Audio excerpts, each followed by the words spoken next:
Hello दोस्तों, आज मैं आप लोगों को भारतीय संविधान में कुछ महत्वपूर्ण अनुच्छेदों के बारे में बताऊंगा जो यूपी बोर्ड एग्ज़ाम व अन्य एग्ज़ामों के लिए बहुत इम्पोर्टेंट है।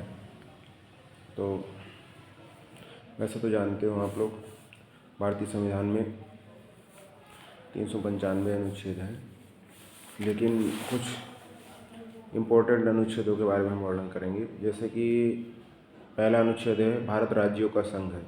India shall be union of the state.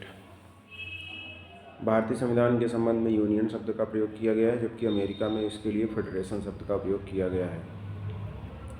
और तो इसलिए एक अनुच्छेद इम्पोर्टेंट है। इसके अलावा है अनुच्छेद, हम 12 की बात करते हैं। 12 में दिया गया है भारत, मतलब अनुच्छेद 12 में राज्यों का वर्णन है। राज्य शब्द को परिभाषित किया गया है कि राज्य में कौन कौन से चीज़ें समाहित हैं। अनुच्छेद फिर आता है 12 के बाद अनुच्छेद 19 भी इम्पोर्टेंट है, स्वतंत्रता का वर्णन है। अनुच्छेद 14 भी इम्पोर्टेंट है, समानता का वर्णन है, समानता का अधिकार मिलता है। अनुच्छेद 17 भी इम्पोर्टेंट है, अस्पृश्यता का अंत करता है, छुआछूत, अनुच्छेद 17। 19 हमने बता दिया, स्वतंत्रता। अनुच्छेद 32 संवैधानिक उपचारों का अधिकार, अर्थात मौलिक अधिकारों के किसी भी इन 6 अधिकारों का हनन होता है। अगर मौलिक अधिकारों के 6 अधिकारों का, तो आप हाई कोर्ट या सुप्रीम कोर्ट जा सकते हैं। तो ये अनुच्छेद 32 में सुप्रीम कोर्ट को रिट जारी करने का अधिकार है। इसीलिए अनुच्छेद 32 को भीमराव अम्बेडकर जी ने संविधान की आत्मा कहा था। और अनुच्छेद 32 के बाद में है अनुच्छेद 50, कार्यपालिका और न्यायपालिका का पृथक्करण, मतलब दोनों एक दूसरे के कार्य में हस्तक्षेप नहीं करेंगे। अनुच्छेद 51 में विदेश नीति का वर्णन है, ये भी इम्पोर्टेंट है। और आप जानते हैं 51 का भी मौलिक कर्तव्य है, ये भी इम्पोर्टेंट है। 51 का करके बाद में जोड़ा गया इसलिए। और अनुच्छेद 52 के अनुसार एक राष्ट्रपति होगा, इम्पोर्टेंट है। अनुच्छेद 63 के अनुसार एक उपराष्ट्रपति होगा, इम्पोर्टेंट है। अनुच्छेद 76 के अनुसार एक महान्यायवादी होगा भारत का, ये इम्पोर्टेंट है। वैसे 74 के अनुसार मंत्रिपरिषद का वर्णन है, ये भी इम्पोर्टेंट है, अनुच्छेद 74।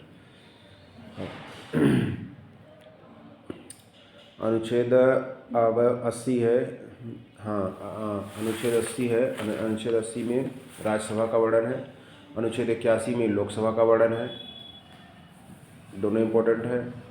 और अनुच्छेद 108 है, संयुक्त बैठक का प्रावधान करता है, ये भी इम्पोर्टेंट है। अनुच्छेद 110 वित्त विधेयक के संबंध में है, ये भी इम्पोर्टेंट है। अब अनुच्छेद आ जाइए आप लोग, इसके बाद में है अनुच्छेद 243 पंचायती राज के बारे में वर्णन करता है। अनुच्छेद 243 ये भी इम्पोर्टेंट है। अनुच्छेद 243 के बाद में आ जाइए अनुच्छेद 314 यूपीएससी संघ लोक सेवा आयोग के बारे में वर्णन करता है, ये भी इम्पोर्टेंट है। अनुच्छेद 315 संघ लोक सेवा आयोग। अनुच्छेद 324 निर्वाचन आयोग के बारे में वर्णन करता है कि भारत का एक निर्वाचन आयोग होता है, चुनाव जो कराता है। अनुच्छेद 324 के बाद में अनुच्छेद 343 भारत की भाषा के बारे में, राजभाषा हिंदी होगी, इसके लिए प्रावधान किया जाएगा। 343 हिंदी का प्रावधान करने की बात करता है, इसलिए इम्पोर्टेंट है। अनुच्छेद 352, 356, 360 आपातकाल के बारे में है, आप लोग जानते होंगे, राष्ट्रपति जी ने लगाता है। 352 के अंतर्गत जो राष्ट्रीय आपातकाल होता है, 356 के अंतर्गत जो होता है जो राज्यों में लगता है आपातकालीन शक्तियाँ, राष्ट्रपति शासन जिसे बोलते हैं। और 360 के अंतर्गत वित्तीय आपातकाल, जो कि भारत में अभी तक लगा नहीं है। तो ये 3 आपातकाल के बारे में इम्पोर्टेंट है। और उसके बाद में है 368 संविधान संशोधन। तो ये कुछ इम्पोर्टेंट आर्टिकल हैं जो कि एग्ज़ाम में अक्सर पूछे जाते हैं।